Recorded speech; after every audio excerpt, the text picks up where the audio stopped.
folks! Welcome to the very first devlog for Super Cobra World, the charm-heavy retro revival platform that wants to make speedrunners sweat and casual players smile at the same time. Yes, both, because I'm going to be ambitious this time around. See, I made something-ish 10 games at this point, plus an asset pack. Well, more specifically, 3 unfinished demos, 7 games, 1 asset pack, all posted on itchy.io. If you've been following me on Twitter and Blue Sky, first of all, thank you. But now, we're expanding. We're going full devlog mode this time, which means you're gonna get progress updates, mistakes I made, mistakes I hopped around, and mechanical glow-ups, because Super Cobra World has been through some things. Let's rewind a bit. February 7th, 2026. Super Cobra World originally started in Construct 2, and at first, it felt fine. Prototype energy, movement testing, and some basic platforming stuff that Mario and Sonic would really shine through. But then, something fell off.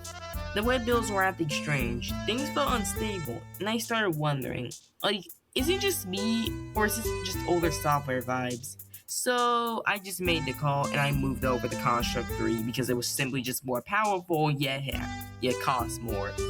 See, now things is where things got interesting. I successfully recreated Clover's core moveset, such as running, jumping, flapping, gliding, and sliding, which, by the way, already felt good. We also had a working squiggle enemy, and yes, Clover could ride him, which is heavily inspired by the all-time hidden gem from the NES, Gimmick from Sunsoft, and that mechanical creativity, I adore him. But then, I tried to add parallax backgrounds, and that's when everything started. Hey! Every background had to be on its own separate layer. Everything was behind layer 0. My event sheets were growing and growing and growing, and a few days later, I looked back at my project and thought, is it just spaghetti code? I love pasta, but not when I'm doing game dev for a game jam, and that's due in 72 hours. So, I made the boldest move yet. And fast forward to February 16th, 2026, to where I installed Godot 4.6 and uninstalled 4.4 because pretty much everyone under the sun who used Godot was switching over to 4.6. And I opened it up and listen. That UI? Clean, crisp, modern. It has a slight macOS energy to it. But more importantly, it's structured, like nodes, scenes, organization, my brain excelled. So I rebuilt Clover property, and making him into a character body 2D, animated sprite 2D, rectangle collision shape 2D, and pixel art set to nearest, and the resolution adjusted to 640 by 360 for pixel perfect scaling, baby. And already, this felt intentional. This felt like my home base. So, cut to February 17, 2026, and I built a full-on test level. I imported my custom grass tiles that I had been working on for a few weeks, and I set up solid collisions, jump-throughs, enemy AI, coins, UI, and saved and load testing. Because I didn't want a world that wanted to be my testing ground, I wanted a sandbox. In Clover, at this point, I already had running, jumping, flapping, gliding, sliding, and the packing, baby.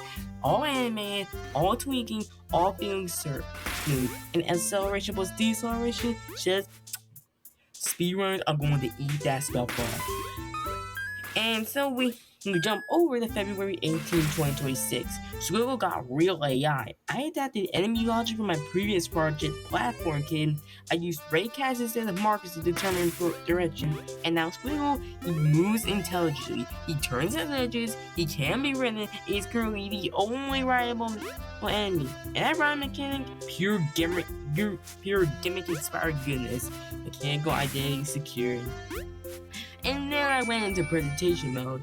See, I hand drew the Sprout Kid logo, which is my one-minute indie game studio, and I made it with Godot 4.6 logo. All in Sketchbook on my iPad with my Apple Pencil. And I animated in these two logos entirely using Godot's powerful animation player node. See, the Sprout Kid logo rises, fades in, enlarges, the bling sound, and the Godot logo does a pseudo 3D flip with bonk and power-up sound effects, made using chip tone. This isn't just a prototype anymore. This feels like a real game booting up. And yes, I added a chiptune test level theme, but it wasn't made by me. And no, I'm not afraid of people judging me even thinking I'm pathetic and weak.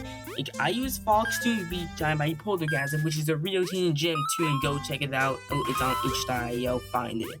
And it has instant vibes.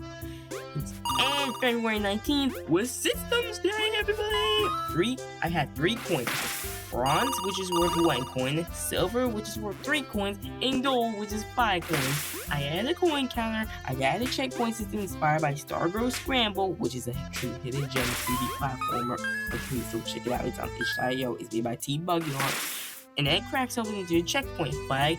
I added medallion tracking, I had smooth iris in, iris cell transitions, and at this point, the foundation was pretty much solid.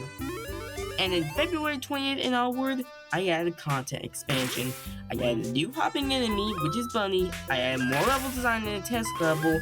I added an entrance door, and squash and stretch, and then more squash and stretch, and then even more squash and stretch. Clover now just has personality and motion, not just mechanics, character, game feel, game juice, and literally everyone under the sun, like Celeste. It's Stardew Valley, Hollow Knight, pretty much every good indie game has game feel in it. Or game juice, depending on what you want to call it, but I don't care. I'm trying to make this devlog. And then, I added a new pecking attack. I added a knockback dodge. I added a health system. I added springboard. I added a pause menu. I added a life system. I added a gold spring. I added a knocked out thing. And then I added a precise attack collision rework, and I added enemy knockback reactions, and I even removed the score system, because this game is about flow, not numbers coloring the screen just like arcade games back in 1980. And so yeah, Super Clover World has 2 survive engine migrations and spaghetti logic rebuilt itself in Godot 4.6. It gained polish, it gained identity, it gained squash, and now it has devlogs, which means I'm getting accountability when I mean game growth, which means you all get to watch this evolve in real time as I make this in Twitter, make this happen throughout Twitter, Boosty, YouTube, and of course, Godot. And honestly, that's kind of beautiful for not only for you, but for me as well.